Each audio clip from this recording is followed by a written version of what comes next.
रात्रि होगी जब तुम मुझे लेने आओगे।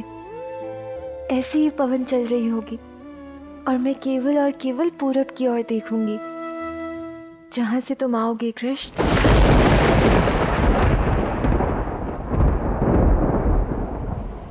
कदाचित उस क्षण में प्रसन्नता से रो ही पड़ूंगी, क्योंकि उस क्षण के पश्चात हम सदैव साथ जो होंगे। जाके उस स्थान की हमारे होने वाले घर का निर्माण कर देना कृष्ण, मुझे प्रतीक्षा रहेगी। मैं उस कार्य में जुट भी गया हो रहा था।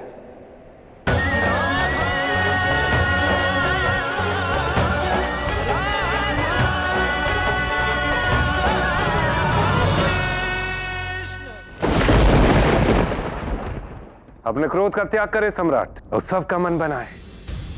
इस समय तक तो यह संपन्न भी हो चुका होगा और हमारे सैनिक किसी भी क्षण उस कृष्ण को बंदी बनाकर लाते ही होंगे। मगध सम्राट की जय हो। शीघ्र ही हमारी विजय का विस्तार से वर्णन करो सेनापति। बताओ वो छलिया कैसे भय से हमारे बल के समक्ष झुक गया। बताओ उसकी सेना ऐसे भागी जैसे सिंह दल के सामने हिरणों का झुंड भागता है। क्षमा कीजिए महाराज, परंतु युद्ध तो हुआ ही नहीं। असंभव है ये। ऐसा तो आज तक किसी राजा ने नहीं किया। ओह, तो भयभीत कृष्ण ने आत्मसमर्पण कर दिया? नहीं महाराज, उल्टा हमारी सेना को ऐसा घेरा कि हम सब आत्मसमर्पण के लिए सज्ज हो गए। कृष्ण ने बड़ी ही चतुराई से हमारी सेना को अपने जाल में फंसाया, किंतु फिर किसी भी सैनिक को आहत किए बिना उसने सभी को जीवित छोड़ दिया। सबसे अच्छा युद्ध वही है जो कभी लड़ा ही नहीं। शत्रु सेना को जाने दो। हम भी कृष्ण की रणनीति को नहीं समझ पाए, इसलिए लौट आए। इस रणनीति से स्पष्ट होता है कि वो कृष्ण, वो मुझे ये दिखाना चाहता है कि वो मेरी सेना से, मुझसे भयभीत नहीं है, इसलिए उसने मेरे सैनिकों को जीवित छोड़ दिया।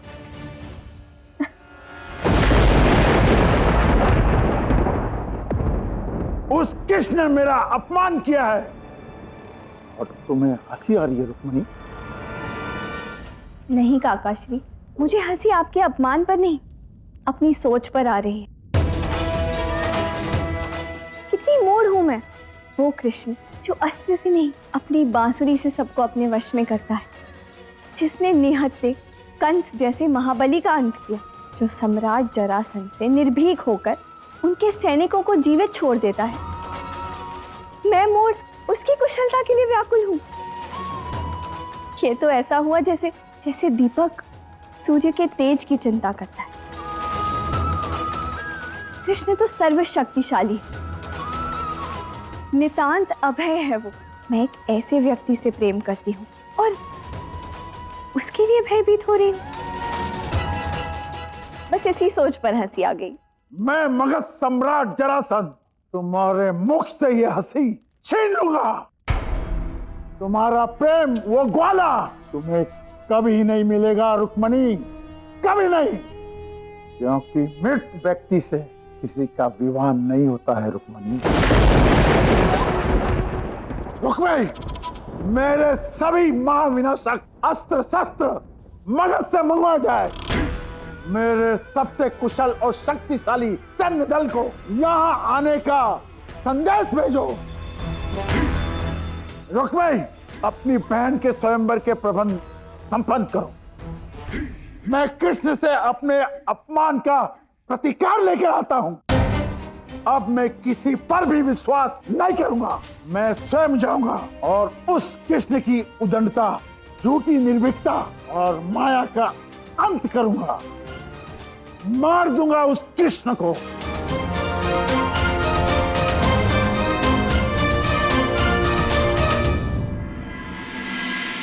आना, तुम यहाँ राधा की स्मृतियों में खोए हुए और वहां जरासंध अपने जीवन का सबसे बड़ा आक्रमण करने को सज्ज हो रहा है। शीघ्रता करो, हमें चलकर विजय रणनीति बनानी होगी। यहाँ प्रेम की मन नीति चल रही है और आपको जो है रणनीति की पड़ी है।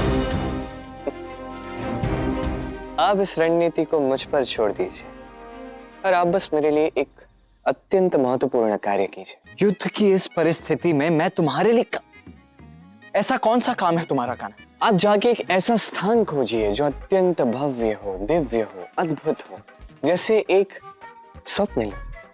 और ये स्थान पृथ्वी पर नहीं होना चाहिए। जाइए ऐसे किसी स्थान को शीघ्र ढूंढ लें।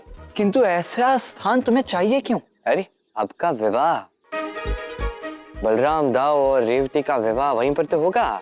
बस कान्हा, तुम्हें जो करना है तुम वो करो, किंतु मैं जा रहा हूं विजय की रणनीति बनाने। दाऊ, किंतु आप एक बात अत्यंत दाऊ क्या करूं दाऊ का? बस अब मैं निश्चिंत हूँ कृष्ण। मैं समझ गई हूँ कि तुम जरासंध को भी परास्त कर सकते हो।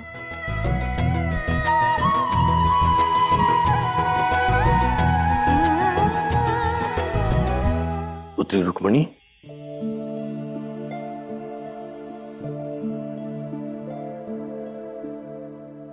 तुम्हें इस प्रकार जरासंध पर हंसना नहीं चाहिए था। इससे उसका अहम आहत हुआ है। उसका क्रोध चरम पर पहुंच गया है। मुझे भय लग रहा है पुत्री। किंतु मुझे कोई भय नहीं। कृष्ण अपनी शक्ति का परिचय दे चुका है। मुझे आभास हो गया है कि कृष्ण में अनंत बल है।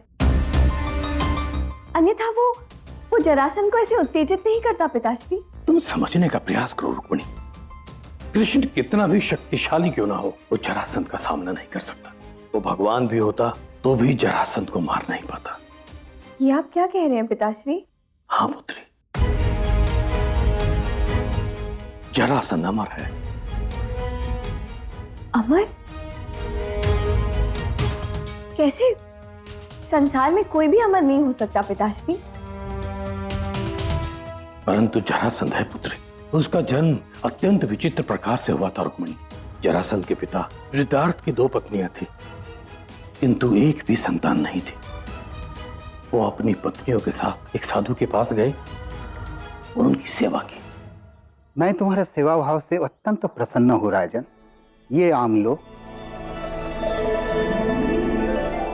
इसे ग्रहण करने से तुम्हारी पत्नी को संतान प्राप्ति होगी।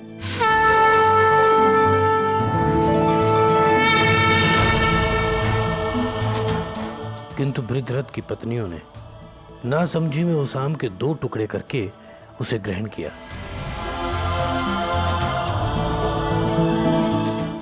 इसलिए जब उसके यहां बालक का जन्म हुआ तो वो भी 2 टुकड़ों में जन्मा, मरा हुआ। नहीं, ये हमारी संतान नहीं, मात्र एक शव के 2 भाग हैं। इन्हें देखकर मन में दुख और करुणा नहीं, भय और घृणा जाग रही है। जाओ, इन्हें कहीं दूर वन में फेंकाओ। वृद्धरथ ने बालक के 2 टुकड़ों को वन में फेंक दिया और वहां से जरा नामक राक्षसी जा रही थी। तब उसने दोनों टुकड़ों को जोड़कर उस बालक को जीवन प्रदान किया। फिर वो राक्षसी उस बालक को अपने राजा के पास ले गई। कहो राक्षसी, आज इस महाउपकार के बदले में तुम्हें क्या चाहिए? मुझे कोई संतान नहीं है राजन। मेरे लिए केवल यही पर्याप्त है कि आप इस बालक का नाम मेरे नाम पर रख दें। अवश्य ऐसा ही होगा। जरा नाम की इस राक्षसी ने इस बालक के शरीर के टुकड़ों की संधि कर इसे पुनर्जीवित किया है। अतएव आज से ये बालक जरासंध के नाम से विख्यात होगा।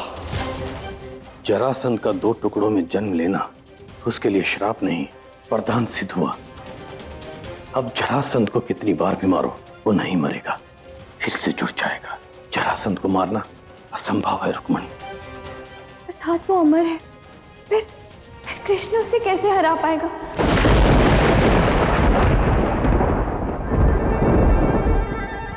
क्रोध तो आप पे नाक पर ही चढ़ा होता है, बात बात पे क्रोध आ जाता है। आप समझने का प्रयास तो कीजिए। ऐसे समय में यदि मैं आपको कुछ करने के लिए कह रहा हूं तो इसका अर्थ क्या होगा? यही कि ये कार्य अत्यंत महत्वपूर्ण है। ये हुई ना बात।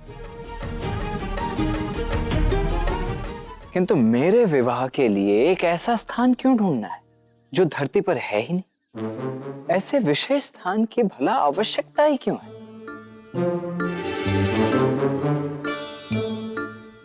मूर्ख नहीं हूं मैं कान्हा, सब समझता हूं। इसके पीछे कुछ और ही उद्देश्य है ना? ये भी हुई ना बात। क्या बात है दाओ, कितनी अच्छी बात है। अच्छा, बातों बातों में मुझे स्मरण हुआ कि मुझसे भूल हो गई जो मैंने सोचा कि आप मेरी बातों को समझ नहीं पाएंगे। आप तो अत्यंत चतुर हो गए हैं। ये कब हुआ? स्मरण रखना कान्हा, एक दिन मेरा भी समय आएगा, तब मैं तुम्हारे साथ खेल खेलूंगा।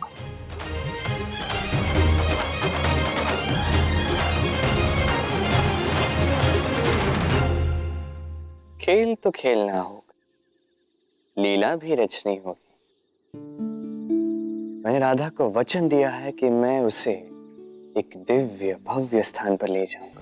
अब ये बात आपको कैसे बताऊं दाओ? अब कहा है तो इस मार्ग पर जाना तो होगा, पर कदाचित इस मार्ग पर केवल मैं ही जा सकता। कदाचित ये बात केवल मैं ही समझ सकता।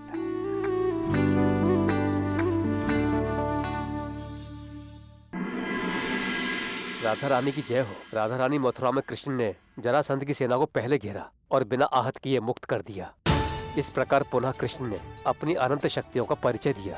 मैं जानती थी चाहे जो भी हो, कृष्ण के समक्ष कोई नहीं टिक पाएगा, चाहे वो महाबली कंस हो या मगध सम्राट जरासंध। अच्छा ठीक है, आप जाइए। ठहरो।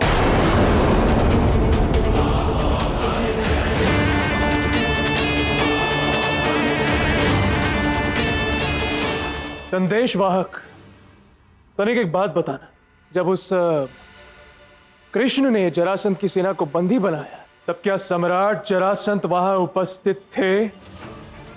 नहीं। जा। बड़ा आनंद हुआ राधा ये जानकर कि तुम्हारे उस सखा ने जरासंध की सेना को परास्त किया। बड़ा आनंद आया होगा ना? किंतु एक बात स्मरण रहे, जब वो कृष्ण जरासंध के समक्ष जाएगा,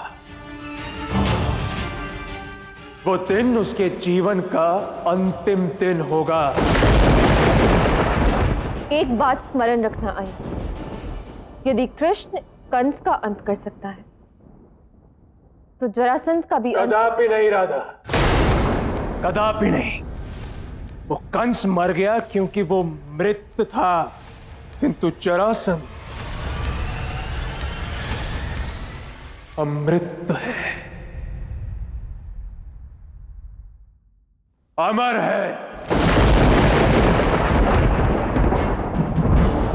अमर? हाँ, अमर। अनेक लोगों ने अनेकों बार उसे मारने का प्रयास किया, उसके शरीर पर भीषण घाव दिए, किंतु प्रत्येक बार उसका घाव एक क्षण में भर गया। ये जरासंध पर किए गए भीषण से भीषण घाव भी भर जाते हैं तो कृष्ण उसे पराजित कैसे करेगा? यही तो समस्या है। जब सारा आर्यवर्त जरासंध को हरा नहीं पाया तो अकेला कृष्ण भला क्या कर लेगा? वो जरासंध जो भारत का सबसे बड़ा योद्धा है, जिसके पास अनेकों अक्षौहिणी सेना है, जो जरासंध अमर है, उसके समक्ष उस तुच्छ कृष्ण का जीत पाना कैसे संभव है राधा? इस बार उस कृष्ण को मरना ही होगा।